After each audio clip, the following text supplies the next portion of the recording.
ایک بادشاہ کا ایک غلام تھا جو کسی وجہ سے ڈر کر بھاگ گیا۔ لوگوں نے اس کا پیچھا کیا، پکڑ کر دربار میں پیش کر دیا۔ دربار سجا ہوا تھا، بادشاہ تخت پر بیٹھا تھا اور وزیر اس کے پہلو میں کھڑا تھا۔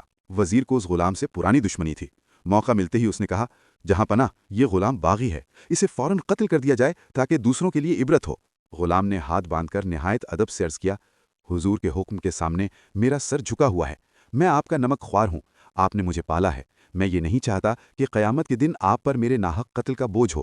اگر اجازت ہو تو پہلے میں وزیر کو قتل کر دوں، پھر اس کے قصاص میں آپ مجھے قتل کر دیں، اس طرح میرا قتل جائز ہوگا اور آپ پر کوئی الزام نہ آئے گا۔ یہ سن کر بادشاہ مسکرا دیا۔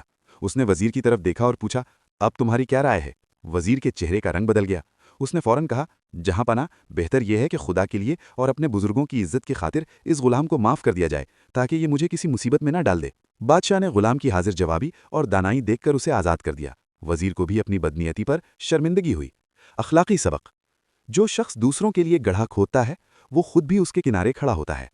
جب تم کسی دشمن پر تیر چلاتے ہو تو یاد رکھو کہ تم بھی اس کے نشانے پر ہو۔ دشمنی اور ظلم انسان کو اندھا کر دیتے ہیں، لیکن عقل، بردباری اور انصاف انسان کو عزت اور آزادی دیتے ہیں۔